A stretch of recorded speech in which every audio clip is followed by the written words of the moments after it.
자, 12번째 썰 한번 가보도록 하겠습니다.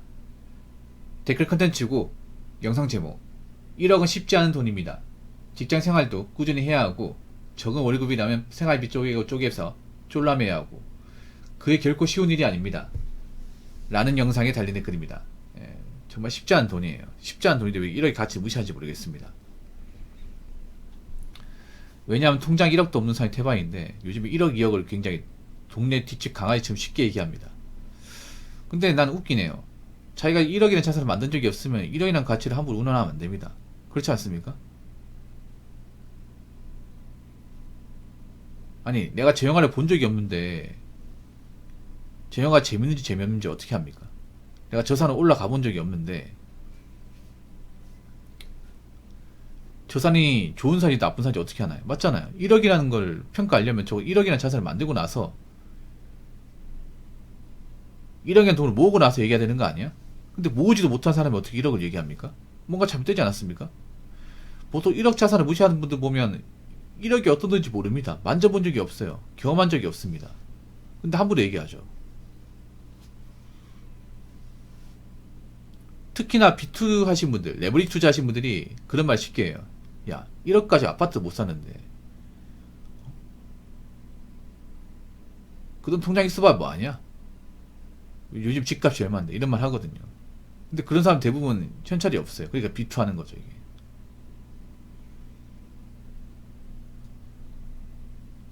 어떻게 보면 정말 부끄러운 거죠. 부끄러운 거. 가진 것도 없는 사람이 가치를 원한다는 것 자체가.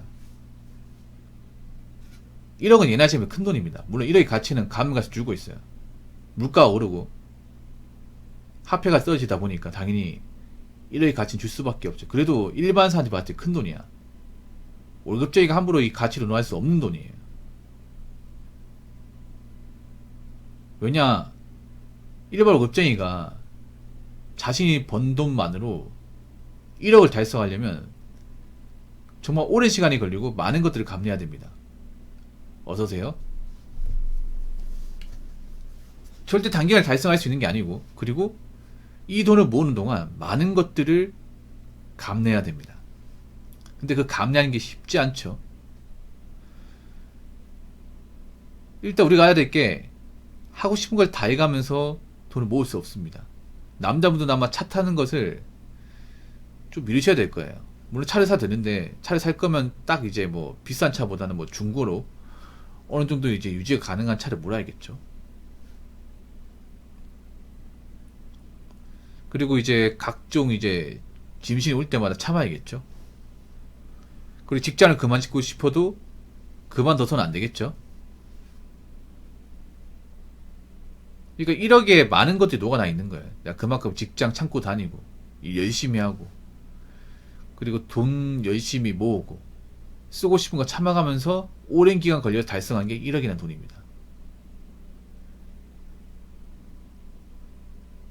그래서 정말 값어치가 있는 거죠. 왜냐하면 1억을 모으면서 수많은 이제 좀 위기 같은 게 있었을 거 아닙니까? 직장을 그만두고 싶거나 아니면 뭐 적금을 깨고 싶거나 아니면 순간 뭐 사고 싶은 마음이 들어서 살려고 안 먹었다거나 그런 마음이 있었을 거 아닙니까? 근데 그런 것도 다 통제한 거잖아. 맞죠?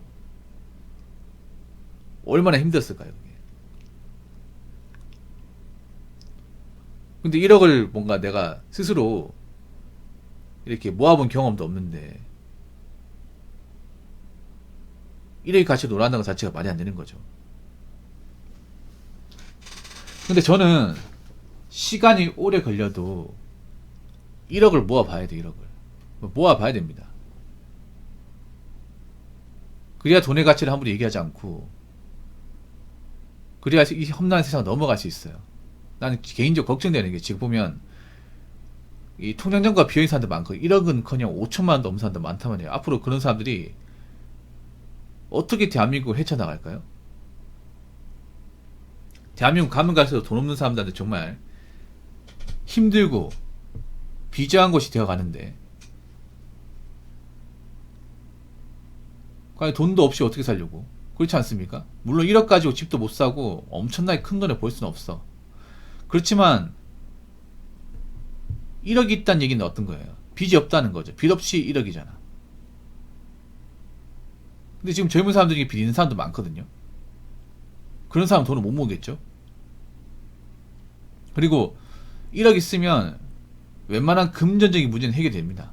해결돼요.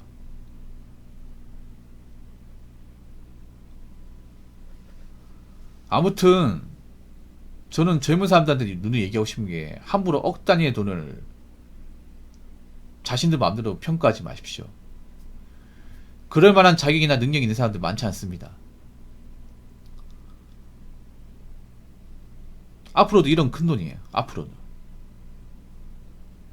왜냐면 절대다수는 현금 1억이 없기 때문에. 그래서 제 방송을 보는 분들은 아무리 사는 게 힘들고 직장 다니기 좀 마음에 안 들고 그래도 참고 다녀서 억 단위 돈을 좀 만져봤으면, 통장에 찍어봤으면 좋겠습니다. 그래야 앞으로 이제 대한민국이 힘들어도, 경제가 안 좋아져도 어떻게든 버틸 수 있게 만드는 원동력이 될 테니까요. 자, 댓글 한번 읽어보도록 하겠습니다. 이쯤에서 1억은 평생 구경도 못한 주식 코인촌들이 와서 누가 저축하냐고, 투자해서 불려야지, 이런 개소리를 하러 올 때가 됐는데 안 와요. 안 옵니다. 제가 차단 많이 박아서 안 옵니다. 물론 주식 코인 해가지고 1억 자산 불린 사람도 있겠죠. 근데 제가 그런 사람도 별로 안 좋아해요. 그러니까 주식 코인 해도 됩니다. 해도 되는데 뭔가 거기에 올인하신 분들, 우리나라 투자 방식이 굉장히 좀 안 좋습니다. 우리나라 투자가 굉장히 극단적이에요. 사람들이, 우리나라 사람들 상당수는 올인식 투자를 많이 합니다. 올인식. 그러니까 가지고 있는 돈을 이 투자 시장에 다 꼬라박는 거죠. 다. 그러니까 내가 가지고 있는 자산 일부만 투자하는 게 아니라 전액을 다 넣는 겁니다. 전액을 다.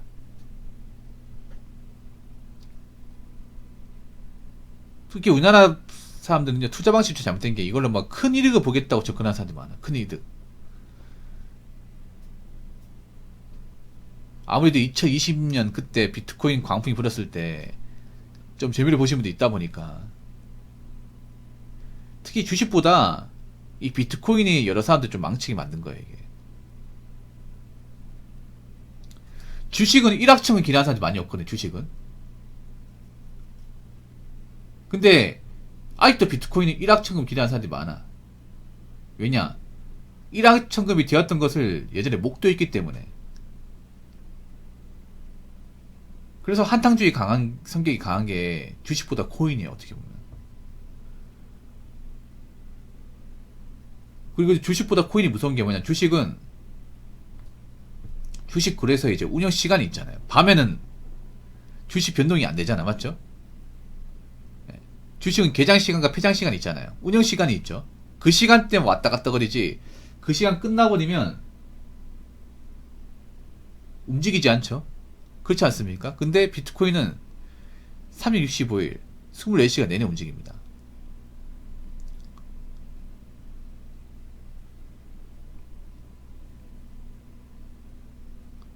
거래 정지가 되지 않는 이상은 내내 움직여요. 새벽에 다 하죠. 새벽에도. 가뜩이나 참을성 없는 사람들이 낮이나 밤이나 그 업비트 그래프만 보고 있단 말이에요. 이게. 그리고 낙폭이 엄청 심하죠. 주식보다. 재수가 좀 몇 배씩 올라가고, 재수가 나쁘면 다 날라가고.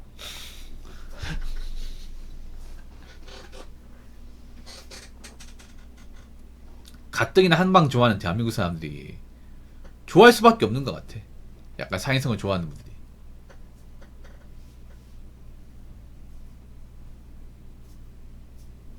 그래서 저는 코인에 뭔가 올인하신 분들 보면 불안해요. 많이 불안해.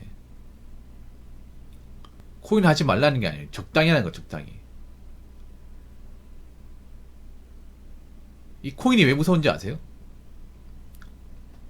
왜 무섭냐 하면, 약간 노동의지를 상실하게 만듭니다. 노동의지. 그러니까 일반 사람이면 직장을 다니고 일을 해야 되는데, 이걸 이득을 보잖아요. 코인으로 뭔가 수익을 많이 보게 되면 일을 해야겠다는 생각이 안 듭니다.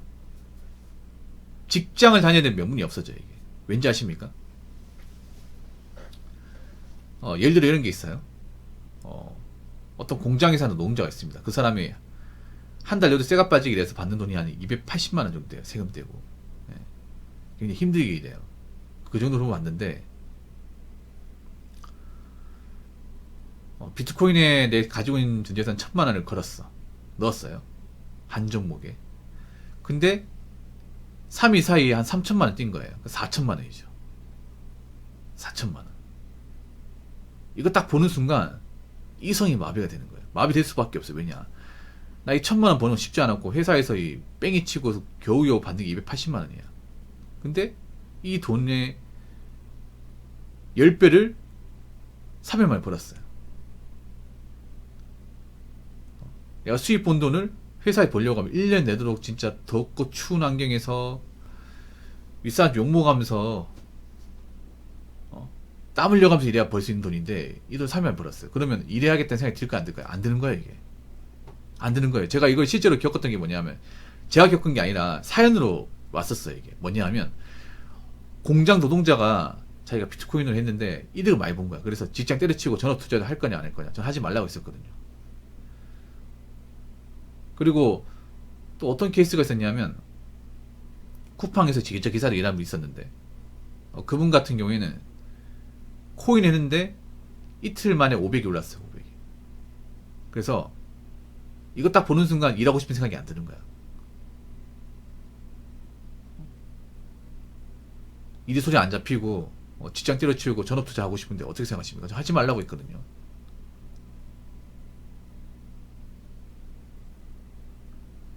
그분 어떻게 됐는지 소식 안 들립니다. 소식 안 들려요. 뭐 잘 됐으면 저한테 자랑 왔겠죠. 보통 투자라는 게 잘 되면 자랑하러 와. 근데 안 왔다는 건 뭐예요? 날렸다는 거죠. 정말 신기한 게 뭔지 아십니까? 최선님, 정말 신기한 게 뭐냐면 제가 2020년, 2021년 이때 영구지족 분들, 비트족 분들한테 엄청 시달렸습니다. 예. 영구족들 막 집값 올랐다고 나한테 억울 엄청 많이 끌었거든요. 그래서 차단 많이 박았습니다. 그리고 비트 하신 분들이 자꾸 자기가 뭐 투자했다고 뭐 제가 말 듣지 말라고 앞으로 이제 몇 억 이득 보면 대한민국 떠날 거다. 약간 이런 호황된 말을 하는 사람도 많았거든요. 예. 저한테 이렇게 하는 거야. 붕어 형. 만약에 제가 투자해서 한 몇십억 이제 이득 보면 어떡하실 겁니까? 수입 보면 어떡하실 겁니까? 수입 보면 뭐 잘 된 거죠. 그럼 제가 약속할게요. 제가 만약 20억 이득 보면 2천만 돈이 할게요. 했는데 그게 소식이 없어요.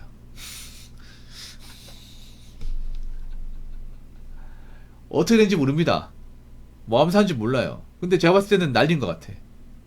한국 사람이 그런 게 있잖아요. 뭔가 자기가 잘된 게 있으면 자랑하고 싶은 욕구가 있단 말이에요. 맞죠? 근데 그런 게 없는 걸 봐서는 안 된 거예요. 안 된 거예요. 제가 봤을 땐 다 안 된 겁니다. 잘 됐으면 어떻게든 나한테 뭔가 인정받을 왔겠죠. 부모 형 봐요. 저 했지 않습니까? 왜 제 말 무시합니까? 저 성공했잖아요. 이제 제 말 믿죠? 이렇게 했을 거예요. 근데 그렇게 나온 사람이 여지껏 한 명도 없었습니다. 그 말은 뭐다?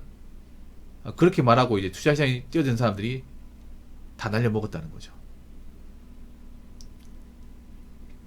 사람이 그 날려먹잖아요. 자신감이 극도로 떨어져가지고 어디 가서 얘기를 못해요. 한국 사람이 그런 거 있잖아요. 자기가 딴 거는 자랑하지만 꼬른 거는 자랑하지 않습니다. 네, 꼬른 건 얘기 안 해요. 그렇지 않습니까? 왜 도박 중독자도 보면 자기가 땄는 거면 얘기하지 날려먹은 거 얘기 안 합니다. 날린 거 얘기하면 수축해지는데 자세히 얘기 안 하는데 딴 거는 자세히 얘기합니다.